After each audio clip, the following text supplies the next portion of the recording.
ప్రభాస్ హీరోగా దర్శకుడు నాగ్ అశ్విన్ తెరకెక్కించిన సినిమా కల్కి 2898 AD. తెలుగు ప్రేక్షకులతో పాటు యావత్ భారతదేశం ఇప్పుడు ఈ సినిమాను ఆసక్తిగా గమనిస్తోంది. అందుకు అనేక కారణాలున్నాయి. మహానటి సినిమాతో సక్సెస్ సాధించిన నాగ్ అశ్విన్ తాను దర్శకత్వం వహిస్తున్న మూడో చిత్రంతోనే బడ్జెట్, దిగ్గజ నటులు, కథాంశంతో ముందుకొచ్చారు. పురాణాలు, భవిష్యత్తుతో లింక్ చేస్తూ ఈ కథను తీర్చిదిద్దారు. కల్కి సినిమా బడ్జెట్ 600 కోట్లు దాటింది. భారతీయ సినీ చరిత్రలో అత్యంత భారీ బడ్జెట్తో రూపొందిన సినిమా ఇదేనని ట్రేడ్ వర్గాల అంచనా. ఇక ఈ సినిమా పూర్తవడానికి 4 ఏళ్ల కంటే ఎక్కువ సమయం పట్టింది. హాలీవుడ్ సినిమాలను తలదన్నేలాగా సన్నివేశాలు, అలాగే విఎఫ్ఎక్స్ ఎఫెక్ట్లు కూడా ఉన్నాయి. 3 ప్రపంచాల మధ్య యుద్ధం ఈ సినిమా కథ. సెట్స్ కోసమే పెద్ద మొత్తంలో ఖర్చు చేశారు. ఇక భైరవ ఉపయోగించే వాహనం బుజ్జి కోసమే 400 కోట్లు ఖర్చు పెట్టారు.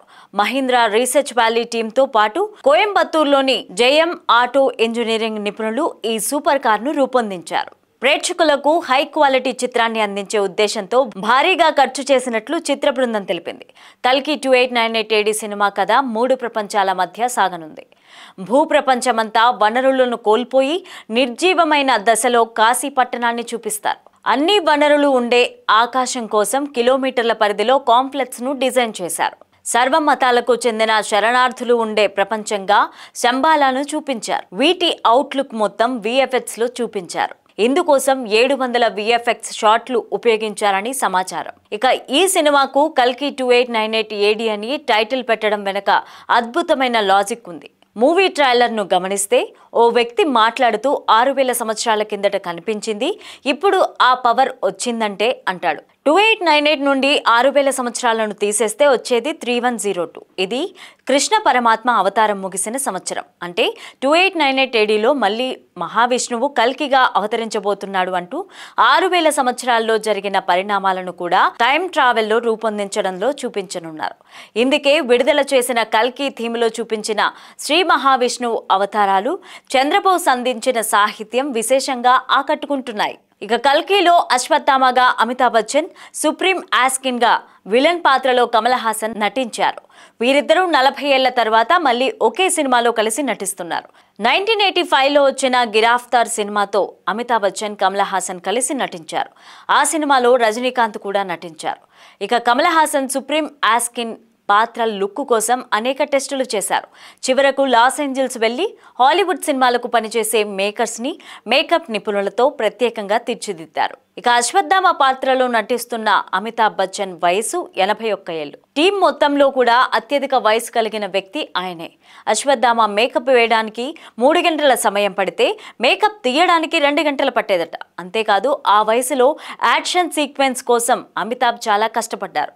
బాలీవుడ్, హాలీవుడ్ చిత్రాలతో విశేష గుర్తింపు తెచ్చుకున్న దీపికా పదుకొనే నేరుగా తెలుగులో నటిస్తున్న తొలి చిత్రం ఇదే కావడం మరో విశేషం.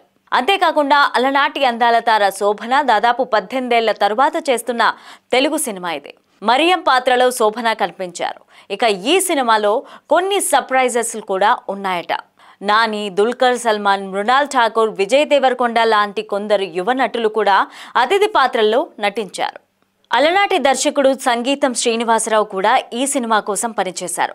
ఆదిత్య 369 సినిమాతో దశాబ్దాల కిందటే టైం ట్రావెల్ను ఈ కాన్సెప్ట్తో అద్భుతాలు చేసిన సంగీతం శ్రీనివాసరావు కల్కి సినిమా కోసం దర్శకుడు నాగ్ అశ్విన్కు విలువైన సలహాలు, సూచనలు అందించారు. పాన్ ఇండియా మూవీగా వస్తున్న కల్కి 2898 AD పలు ఫార్మాట్లలో విడుదలైంది. 2D, 3D, ఐమాక్స్, 4DX ఈ విధంగా విడుదలయ్యాయి. విదేశాల్లో 4DXలో విడుదలవుతున్న తొలి తెలుగు సినిమా కల్కి కావడం విశేషం. ఈ సినిమా కోసం ఐమాక్స్ డిజిటల్ కెమెరాను ఉపయోగించారు. Ary Alex 65 ary DNA lens ను ఉపయోగించి 6.5K రెజల్యూషన్ సినిమా తీయడం వల్ల ఐమాక్స్ ఫార్మాట్ కు ఆఫ్ స్కేలింగ్ సులభమైంది. దీనివల్ల పిక్చర్ క్వాలిటీ చాలా స్పష్టంగా ఉంటుందని చిత్ర బృందం తెలియజేసింది. ఈ టెక్నాలజీని వాడి తీసిన తొలి ఇండియన్ సినిమా ఇదే కావడం విశేషం. ఇన్ని ప్రత్యేకతలు ఉన్న కల్కి సినిమా రికార్డులు కొల్లగొట్టడం ఖాయమని ప్రభాస్ అభిమానులతో పాటు విశ్లేషకులు కూడా భావిస్తున్నారు.